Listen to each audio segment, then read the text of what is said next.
அனைவருக்கும் வணக்கம். மகர ராசிக்காரர்களுக்கு மார்ச் மாதம் 14ஆம் தேதி முதல் பங்குனி மாதத்தில் யோகத்தின் உச்சியை தொடப்போகும் மகர ராசி என்று சொல்லக்கூடிய வகையில் மிக சிறப்பான முன்னேற்றத்தை பெறுவதற்கான வாய்ப்பு எந்தெந்த விஷயங்களில் உள்ளன என்று பார்க்கும்போது, ஜென்ம ராசியில் சஞ்சரித்த செவ்வாய் ஜென்ம ராசியை விட்டு விலகுகிறார். மட்டுமல்லாது ராசியின் அதிபதியான சனியின் நட்பு கிரகமாக இருக்கக்கூடிய சுக்கிரன் உச்சம் பெறுகிறாருங்க.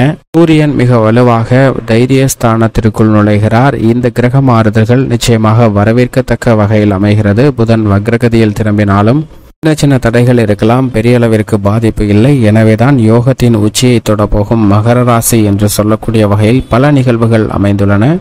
பங்குனி மாதத்தில் கிரகநிலைகளின் அமைப்பை ஆராய்ந்து பார்க்கும்போது யோகத்தின் உச்சியை தொடுவதற்கான யோகம் நிறைந்த ஒரு மாதமாக இந்த பங்குனி மாதம் அமைவதற்கான வாய்ப்பையும் யோகத்தையும் உருவாக்கி கொடுக்கிறது. ஏனென்றால் மிகவும் வலுவாக இந்த பங்குனி மாதத்தில் உச்சம் பெற இருக்கிறார்.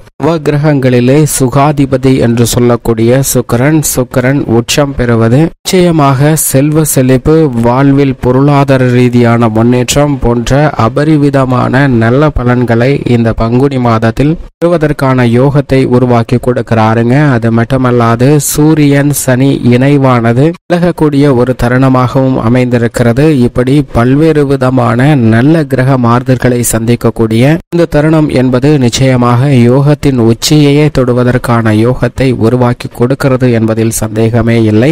கிரகநிலைகளின் அமைப்பு ஒவ்வொன்றையும் ஆராய்ந்து பார்க்கும் போது முழு சுப கிரகமாக இருக்கக்கூடிய குரு இந்த மாதம் முழுவதுமே தனது நட்பு கிரகமாக இருக்கக்கூடிய செவ்வாயின் ஆட்சி வீடான மேசராசியில் வலுவாக சஞ்சரிப்பார். இந்த மாதத்திற்கு பிறகு குரு பயிற்சியானது நடைபெற இருக்கிறது. முழு சுப கிரகமான குரு அவரது பகை கிரகத்தின் வீட்டிற்குள் நுழைவதற்கு முன் அனைத்து விதமான பணிகளிலும் நல்ல முன்னேற்றமும் வெற்றி வாய்ப்பும் நிறைந்து கிடைப்பதற்கான யோகத்தை நிச்சயமாக உருவாக்கி கொடுக்க போகிறார். எனவே குருவின் அமைப்பு என்பது இந்த மாதத்தில் அபரிவிதமான மாற்றத்தை அள்ளி கொடுக்கக்கூடிய ஒரு சிறந்த அமைப்பாக பார்க்கப்படுகிறது. நவ கிரகங்களிலே முழு சுப கிரகமாக இருக்கக்கூடிய குருவின் நட்பு கிரக சஞ்சார காலகட்டம் என்பது இந்த தருணத்தில் நிறைவடைய இருக்கிறது. எனவே இந்த மாதம் முழுவதும் இல்லத்தில் பல்வேறு விதமான மகிழ்ச்சிகரமான நிகழ்வுகள் நடைபெறுவதோடு மட்டுமல்லாது மன நிம்மதி அதிகரிப்பதற்கான வாய்ப்பையும் யோகத்தையும் மிகவும் அபரிவிதமாக பல்வேறு விதமான பணிகளில் ஏற்படுத்தி கொடுக்க போகிறார். லாபஸ்தானமாகிய 11ஆம் இடத்தை பல கிரக நிலைகள் வலுப்படுத்துவதால்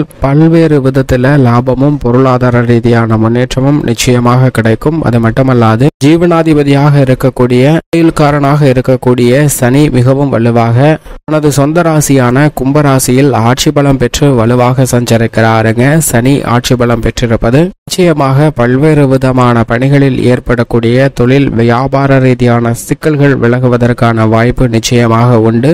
என்றால் அவர் நீதி தவறாத, நடுநிலை தவறாத நியாயஸ்தராக பார்க்கப்படுகிறார். எனவே பல்வேறு விதமான பணிகள்ல நிச்சயமாக இந்த தருணத்தில் சிரமம் குறைவதோடு மட்டுமல்லாது முன்னேற்றத்திற்கான வழியை உருவாக்கி கொடுப்பார். என்றால் அவரது நட்பு கிரகமாக இருக்கக்கூடிய சுக்கிரன் இந்த மாதத்தின் முற்பகுதியில் அவருடன் இணைந்தும் பிற்பகுதியில் உச்சம் பெற்றும் வலுவாக சஞ்சரிக்க போகிறார். சுக்கிரனின் உச்சம் என்பது நிச்சயமாக வரவேற்கத்தக்க ஒரு அமைப்பாக பார்க்கப்படுகிறது. சுக்கிரன் தனது உச்சராசியான மீன ராசியில் ஏப்ரல் 1ஆம் தேதியிலிருந்து மிக வலுவாக அமர்ந்து சஞ்சரிக்க போகிறாருங்க. எனவே இந்த மாதத்தின் பிற்பகுதியில் பரிவிதமான வளர்ச்சியும் செல்வ செழிப்பும் நிறைந்து கிடைப்பதற்கான யோகம் உண்டு என்பதை தெளிவாக உறுதிப்படுத்துகிறார் சுக்கிரன். மட்டுமல்லாது பூமிக்காரகன் மங்களக்காரகன் என்று சொல்லக்கூடிய செவ்வாயும் இந்த தருணத்தில் வலுவாக சனியோடு இணைய போகிறாருங்க. எனவே பல்வேறு வகையில் ஏற்படக்கூடிய பாதிப்புகள் நிச்சயமாக கவனத்துடன் இருந்தால் தவிர்ப்பதற்கான வாய்ப்பு உண்டு என்பதில் சந்தேகமே இல்லை. ஏனென்றால் பல்வேறு விதமான பணிகளை நிதானத்துடனும் உண்மையுடனும் எதிர்கொள்ளும் போது நீங்கள் எதிர்பார்த்த நல்ல வெற்றி வாய்ப்பானது உண்டு. ஆனால் பொதுவாக இந்த தருணத்தில் செவ்வாய் சனி இணைவு என்பது நிச்சயமாக வரவேற்க முடியாது. இருந்தாலும் சில விதி விலக்குகள் என்று சொல்லக்கூடிய வகையில் சனி ஆட்சி பலம் பெற்றிருக்கும் போது அவருடன் இணைந்திருப்பதால் சின்ன சின்ன சங்கடங்கள் எழுந்தாலும் கூட அவற்றை சமாளிப்பதற்கான வாய்ப்பு நிச்சயமாக உண்டு. எவ்வளவு பெரிய சிரமம் வந்தாலும் அவற்றை துணிச்சலுடன் எதிர்கொள்ளக்கூடிய யோகத்தை நிச்சயமாக கிரகநிலைகளை கொடுக்கின்றன என்பதில் சந்தேகமே இல்லை. இது மட்டுமல்லாது இந்த தருணத்தில் மீன ராசியில் சுக்கிரன் உச்சம் பெறக்கூடிய வேளையில் சூரியன் இந்த பங்குனி மாதம் முழுவதும் மீன ராசியில் வலுவாக சஞ்சரிக்க போகிறாருங்க. இதற்கு பிறகு உச்சம் பெற்று மேச ராசியில் சூரியன் சஞ்சரிக்க போகிறார். எனவே இதற்கு முன்னதாக தனது நட்பு கிரகமாக இருக்கக்கூடிய குருவின் ஆட்சி வீடான மீன ராசியில் அமர்ந்திருக்கக்கூடிய சூரியனின் அமைப்பு காரணமாக அலைச்சல்கள் வெகு அதிகளவில் குறையும். நீங்கள் எதிர்பார்க்கக்கூடிய திட்டங்களை சிறப்பாக செய்வதற்கான வாய்ப்பு நிச்சயமாக கிடைக்கிறது என்பதை சூரியன் உறுதிப்படுத்துகிறார். ஏனென்றால் சனியை விட்டு முழுமையாக விலகி வந்துவிட்டார். மட்டுமல்லாது புதன் இந்த தருணத்தில் நீச்சம் பெற்று மீன ராசியில் வலுவிழந்து சஞ்சரிக்கிறாருங்க. மேலும் வலுவிழக்கக்கூடிய வகையில் வக்ரகதியில் திரும்புகிறார். புதன் வக்ரகதியில் திரும்புவதால் உணர்ச்சி வசப்படாமல் இருக்க வேண்டிய ஒரு தருணமாக பார்க்கப்படுகிறது. ஆனால் சூரியன் சுக்கிரன் போன்ற கிரகநிலைகளுடன் இணைந்திருப்பதால் பல யோகம் நிச்சயமாக உண்டு. ஏனென்றால் புத ஆதித்ய யோகம், சுக்கிர மங்கள யோகம் உள்ளிட்ட பல்வேறு விதமான யோகங்கள் நிறைந்த ஒரு மாதமாக இந்த பங்குனி மாதம் அமைந்திருக்கிறது. ராகுவுடனும் புதன், சூரியன், சுக்கிரன் போன்ற கிரகநிலைகள் சஞ்சரிப்பதால் ராகுவால் ஏற்படக்கூடிய பல தோஷங்களும் விலகும். நீங்கள் எதிர்பார்க்கக்கூடிய அதிரடியான முன்னேற்ற வாய்ப்புகளும் நிறைந்து கிடைக்கக்கூடிய ஒரு தருணமாக மாறுகிறது என்பதை தெளிவாக ராகு உறுதிப்படுத்துகிறாருங்க. மோட்சக்காரகரான கேது மிகவும் வலுவாக தனது சமகிரகமாக இருக்கக்கூடிய புதனின் ஆட்சி வீடான கன்னிராசியில் வலுவாக சஞ்சரிக்கிறார். எண்ணங்களையும் மன ஓட்டத்தையும் சுப நிகழ்வையும் கட்டுப்படுத்தக்கூடியவராக இருக்கக்கூடிய மோட்சக்காரகரான கேது சமபலம் பெற்று சஞ்சரிக்கக்கூடிய இந்த வேளையில் தனது சஞ்சார தூரத்தை பாதிக்கு மேல் கடக்க போகிறார். எனவே இதுவரை எவ்வளவு பெரிய குழப்பமான மனநிலையும் தேவையில்லாத அதீத சிந்தனையும் ஏற்பட்டிருந்தாலும் நிச்சயமாக அவை கட்டுக்குள் வருவதோடு மட்டுமல்லாது நல்ல ஆக்கப்பூர்வமான பணிகளை செய்வதற்கான வாய்ப்பும் யோகமும் நிறைந்து கிடைக்கிறது என்பதை தெளிவாக உறுதிப்படுத்துகிறார். இது மட்டுமல்லாது சந்திரனின் அமைப்பை பொறுத்த வரைக்கும் 12 இடங்களிலுமே மாறி மாறி சஞ்சரிக்க போகிறாருங்க. சந்திரன் அஷ்டமத்தில் சஞ்சரிக்கும் போது மட்டும் விழிப்புணர்வுடன் இருங்க. மற்ற தருணங்கள் அனைத்தும் நீங்கள் எதிர்பார்க்கிறபடி நல்ல முன்னேற்ற வாய்ப்புகள் நிறைந்து கிடைக்கக்கூடிய ஒரு தருணமாக தான் அமையும். சந்திராஷ்டம தினங்கள்ல மட்டும் தேவையில்லாத வாக்குவாதங்கள், தேவையில்லாத சங்கடமான நிகழ்வுகள் மற்றவற்றில் விழிப்புணர்வுடன் இருக்க வேண்டும். அது மட்டுமல்லாது புதிய பணி, புதிய பொறுப்பினை ஏற்கும் போதும் சற்று கவனத்துடன் இருந்தால் பல சிரமங்கள் நிச்சயமாக குறையும் என்பதை சந்திரன் தெளிவாக உறுதிப்படுத்துகிறார். இருப்பினும் இந்த பங்குனி மாதத்தில் அதீத நன்மை கொடுக்கக்கூடிய கிரக அமைப்பாக பார்க்கப்படுவது நிச்சயமாக உச்சம் பெறக்கூடிய சுக்கிரன், சனியை விட்டு விலகிய சூரியன், ஆட்சி பலம் பெற்றிருக்கக்கூடிய சனி, முழு சுபகிரகமான குரு போன்ற கிரக நிலைகளும் சமபலம் பொருந்திய ராகு கேதுவும் பல அமைப்புல சாதகமாக சஞ்சரிக்கின்றன. செவ்வாய் மற்றும் புதனின் அமைப்பு காரணமாக சற்று விழிப்புணர்வுடன் இருந்தால் அவற்றையும் சாதகமாக மாற்றிக்கொள்ளக்கூடிய யோகம் நிச்சயமாக கிடைக்கிறது என்பதில் சந்தேகமே இல்லை என்பதை கிரகநிலைகள் உறுதிப்படுத்துகின்றன.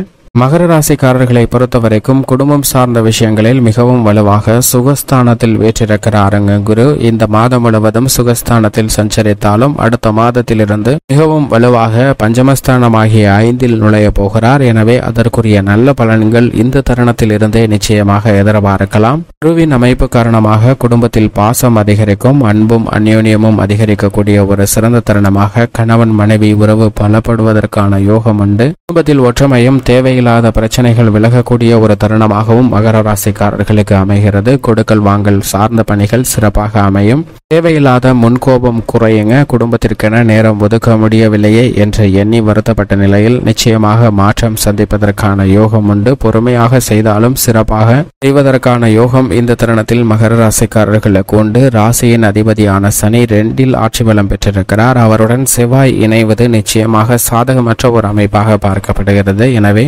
உங்களுடைய உத்தியோகம் சார்ந்த பணிகள்ல உங்களுக்கு மறைமுகமாக சில தொல்லைகளை கொடுப்பதற்கான வாய்ப்பு உண்டு. ஆனால் உங்களுடைய அதீத விசுவாசத்தை உங்களுடைய வேலையின் மீது வைத்தால் நிச்சயமாக அவற்றில் எந்தவிதமான பாதிப்பும் ஏற்படாது. நேர்வழியில் உங்களுடைய பணிகளை மேற்கொள்ளுங்கள். நிறைந்த முன்னேற்றம் உண்டு. தொழில்துறை, வியாபாரத்துறை சார்ந்த பணிகளில் நேர்மையாகவும் கடினமாகவும் உழைக்கக்கூடிய உங்களுக்கு உங்களுடைய திட்டங்கள் அனைத்தையும் சுமார்ட்டாக செய்து முடிக்கக்கூடிய யோகம் நிறைந்த ஒரு தருணமாக அமைகிறது என்பதில் சந்தேகமே இல்லை. மட்டுமல்லாது கலைத்துறையின் நாயகனாக இருக்கக்கூடிய சுக்கிரன் மிகவும் வலுவாக உச்சம் பெற்று சஞ்சரிக்க போகிறாருங்க. எனவே பல்வேறு வகையான தோஷங்கள் நீங்கி உங்களுடைய திறமையில் மிகப்பெரிய அளவில் அங்கீகாரம் கிடைப்பதற்கான வாய்ப்பு நிச்சயமாக உண்டு. அரசியல் சார்ந்த பணிகளிலும் எதிர்வரக்கூடிய தேர்தலில் வெற்றி பெறக்கூடிய வகையில் நம்பிக்கை பிறக்கக்கூடிய ஒரு இனிமையான தருணமாக அமைய போகிறது. விவசாயம் சார்ந்த பணிகளில் சனி மற்றும் செவ்வாயின் இணைவு காரணமாக எதை செய்தாலும் மிக முக்கியமாக நன்கு திட்டமிட்டு செய்ய வேண்டிய ஒரு தருணமாக பார்க்கப்படுகிறது. எடுத்தோம் கவர்த்தோம் என்று எந்தவிதமான பணிகளிலும் ஈடுபடாதீங்க.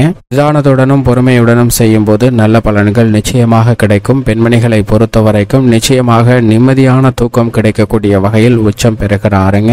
சுக்கிரன் சுகஸ்தானத்தில் குரு இருக்கிறார். எனவே மன அழுத்தம், தேவையில்லாத பிரச்சனை, சிரமங்கள் போன்றவை விலகி மன நிம்மதி பெறுவதற்கான வாய்ப்பு நிச்சயமாக இந்த தருணத்தில் அபரிவிதமாக மகர ராசிக்கார பெண்மணிகளுக்கு மிக சிறப்பாக கிடைக்கிறது என்பதை தெளிவாகவும் துல்லியமாகவும் உறுதிப்படுத்துகின்றன கிரகநிலைகள். எனவே பல்வேறு வகையான பாதிப்புகள் விலகுவதோடு நல்ல முன்னேற்றம் நிறைந்து கிடைப்பதற்கான சாத்தியக்கூறுகளும் உண்டு. ஆனால் அதே சமயம் இந்த தருணத்தில் மிகவும் வலுவாக நிழல் கிரகமாக இருக்கக்கூடிய ராகு ஸ்தானத்திலும் கேது இருப்பதால் எதிர்பாராத பல யோகத்தை பெறக்கூடிய வகையில் நன்மைகள் நிச்சயமாக உண்டு என்பதில் சந்தேகமே இல்லை. ஆனால் பங்குனி மாதத்தை மேலும் மகிழ்ச்சி நிறைந்த மாதமாக மாற்றிக்கொள்ள புதன் வக்ரகதியில் திரும்புதல், சுக்கிரன் 3இல் உச்சம் பெறுதல், இதன் காரணமாக ஏற்படக்கூடிய விரய செலவுகளை வீடு பராமரித்தல், வாகனம் பராமரித்தல் உள்ளிட்ட பல பராமரிப்பு பணிகளை மேற்கொள்வதால் விரய செலவுகளை சுப செலவுகளாகவும் நீங்கள் எதிர்பார்க்கக்கூடிய நல்ல மாற்றத்தை மகர ராசிக்காரர்கள் பெறுவதற்கான யோகமும் நிறைந்த தருணமாக பங்குனி மாதம் அமையும் என்பதில் சந்தேகமே இல்லை.